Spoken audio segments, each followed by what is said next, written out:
Hi friends, இப்போ நம்ம Pandya source பார்க்க போகிறோம். பாண்டிய சோர்ஸில் வந்துட்டு நம்ம கௌமதி அம்மாவை கையில் பிடிக்க முடியல, சம்மந்தி பாராட்டிட்டாங்கன்னு சொல்லிட்டு வீடு பூரா சொல்லிட்டு அலப்பறை பண்ணிட்டு தெரிய குழலி உடனே என்னம்மா இது ஒரு விஷயமான்னு சொல்லிட்டாங்க. அதுக்கப்புறம் குழலியை என்ன அனுப்பிவிடாமல் நீ வெளியே போறிய எங்கம்மா கிளம்புறேன்னு கேட்டால் என் சம்மந்தியை போய் பார்த்துட்டு வரேன், சாப்பாடு கொடுத்துட்டு வரேன்ட்டு பேக் பண்ணிக்கிச்சு. ஊனா இப்படி கேரியரை தூக்கிட்டு கிளம்பிடுறாங்கடா அப்படிங்கிற மாதிரி இருக்கு. கேரியரை தூக்கிட்டு கிளம்பும்போது குழலி இருந்துட்டு நில்லுமா, நானே இங்கே இருக்க, நீ எங்கம்மா போகிறேன்னு சொல்ல நீ வாடின்னு சொல்லிட்டு கிளப்பி விட்டாங்க. வீட்டில் உள்ள எல்லாரும் கிளம்பிட்டாங்க. நம்ம தங்கமயிலும் நான் கிளம்புறேன், நீங்கள் ஜாலியாக இருங்கன்னு சொல்லிட்டு நம்ம கதிரி ராஜி சொல்லிட்டாங்க. தனியாக கிடைக்கிற நேரம் ரொம்ப கம்மியமா, வேஸ்ட் பண்ணிடாதன்னு சொல்லிட்டாங்க. மிஸ் பண்ணிடாதீங்க, வருத்தப்படுவீங்க அப்படிங்கிறாங்க. அதுக்கப்புறம் பார்த்தா இவங்க ஒரு பக்கம் கிளம்பி போகிறேன்னு சொல்லிட்டு கிளம்பி போங்க. அங்கே மீனவோட அம்மாவை பார்த்த குறிப்பில் எப்படி இருக்கீங்க சம்மந்தி, என்ன பண்ணுறீங்க சம்மந்தி அப்படின்னு எத்தனை தீயை போட்டுட்டு கொண்டு வந்து அப்படியே நிற்க வச்சு அவங்க கேரியரை கொடுத்துட்டு அதுக்கப்புறம் அனுப்பி விட்றாங்க.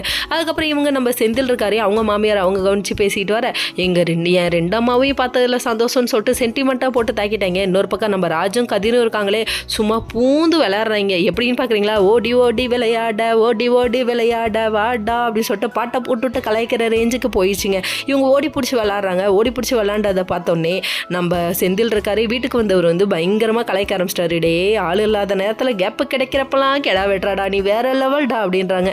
என்ன செந்தில் பண்ணுறது, உங்கள் தம்பியை பார்த்து ரொமான்ஸில் கற்றுக்கோங்க, நீ ரொமான்ஸில் ஜீரோவாக இருக்க, அவர் ஹீரோவாக இருக்கார், இதை பார்த்து தெரிஞ்சுக்கோங்க அப்படிங்கிற மாதிரி ஆச்சு. அதுக்கப்புறம் சாப்பிட்லான்னு சொல்லிட்டு டைனிங் டேபிளில் உட்கார சும்மா மரண கலாய்க்கிறாரு. சொன்ன வெக்கத்தில் முகம் செவைக்கிறத பார்க்கணுமே. ரெண்டு பேரும் அச்சோ அச்சோ அச்சோன்னு சொல்லிட்டு பாட்டை போட்டு விட்டு ரொமான்ஸுக்கு போயிட்டாங்க. ஓகே ஃப்ரெண்ட்ஸ், நெக்ஸ்ட் வீடியோவில் பார்ப்போம்.